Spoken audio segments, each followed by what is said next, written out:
$81 million in 1892. The value of that in today's dollars is beyond measure. But a lot of folks thought the railroad men were the real robbers, and they decided to fight back. Throughout the wilds of Missouri, bandits like Frank and Jesse James, the Younger brothers, and the Cole brothers made daring attacks on moving trains.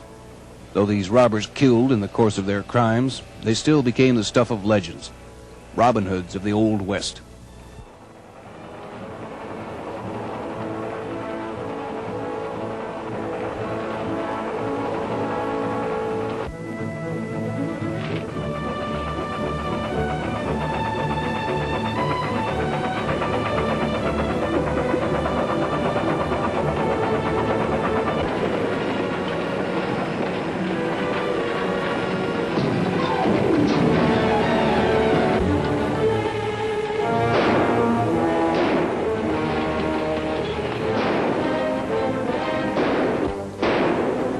In those days, any railroad that didn't include the word Pacific in its name was hardly respectable. Something about the name inspired a dream of transcontinental travel, of manifest destiny. There was the Atlantic and Pacific, Kansas Pacific, Georgia Pacific, Southern Pacific, Northern Pacific, Central Pacific, Union Pacific, even the Tennessean Pacific, which started in Nashville and ran east. Mostly, though, it was wishful thinking. Steam could tie the country together, but this was only an expensive dream in the early 1860s. There were three proposed routes from east to west: a northern route through the Great Plains, and from the deep south through Arizona Territory. All three proposed rail paths would have to cross distances like no man-made road had ever done, and all three would have to broach the great Rocky Mountains. But planning and surveying took a long time. Trains sat waiting for new road. The Union Pacific decided on the middle route, laying track west from Council Bluffs, Iowa. At the same time, Central Pacific laid track down from San Francisco eastward into the mountains. But the war slowed down this progress, slowed it down to a crawl. The southern states were like a nation apart from the industrial north, a land of plantations and crinoline gowns, of vast orchards and respected universities, of landed gentry sipping mint juleps on broad green lawns. But the cotton plantations of the South ran on slave labor. 11 southern states withdrew from the Union and formed the Confederacy, a new nation which sought to preserve their way of life, their peculiar institutions. The 13th President of the U.S., Abraham Lincoln, sought to preserve the union of all states. And so the two nations began the American Civil War. The war between the states was the first railroad war. Men, guns, and supplies went to the battlefront with speed unimaginable 20 years before. The most exciting episode of warfare on the rails was the great locomotive chase of 1862. The General was a beautiful 440 American-class locomotive, the pride of the Western and Atlantic Railway. Union Army Captain J.J. Andrews and a team of soldiers in civilian clothes snuck into Georgia and stole the General, racing away to the north. They planned to sabotage southern railways and bridges and cut the enemy supply lines. Rebel soldiers and engineers pursued them, first on foot, then on handcars, and finally aboard a second locomotive, the Texas. 60 years later, silent comedian Buster Keaton recreated this true-life adventure. Keaton himself loved trains from full-size to scale models and made sure his recreations of the Texas and the General were accurate. The comedy, of course, was 100% Keaton.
When this picture was made in 1926, there were plenty of old steam engines.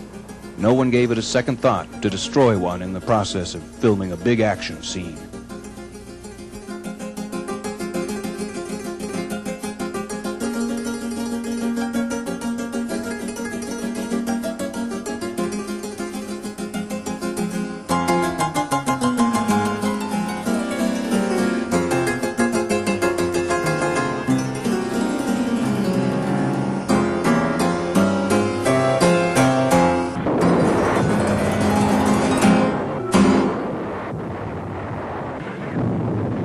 Like the bridge in the General, the South also collapsed, and the war was over. One positive thing that came out of the war was train safety. Because of the heavy locomotive traffic, a system of semaphore signals was worked out to make sure trains could avoid collision. And most times it worked. A standard track width was established so that passengers and freight did not have to be transferred from one train to the other when the gauge of the rails changed. 4 feet, 8 1/2 inches became known as standard gauge, though some short lines and spur lines stayed with narrow gauge. Parts of the South were content with a 5-foot width until late in the century. On one incredible day in May 1886, thousands of miles of 5-foot wide track were narrowed to standard gauge. By sundown, the incredible task was completed. The confusion of names and numbers of engines was simplified with the white system of classification. This took its cue from the number of guide wheels, drive wheels, and trailing wheels. An American style had 2 pair of guide wheels, 2 pair of drivers, and no wheels in the rear, which made it a 440. This classic shape, with a single pair of guide wheels, 2 pair of drivers, and 2 trailing wheels, would be a 242. And this 20th century brute, with 2 guide wheels, a double set of 8 drivers, and a single pair of trailing wheels, is a 2882.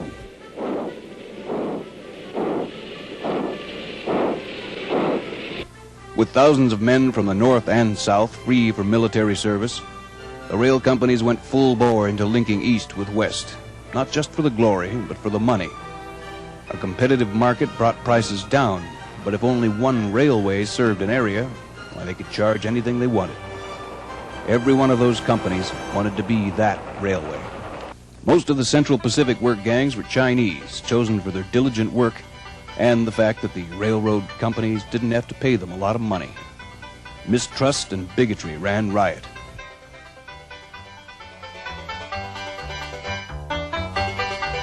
On the Union Pacific side and working west, the road gangs were mostly Irish immigrants and ex-soldiers, men who loved drinking,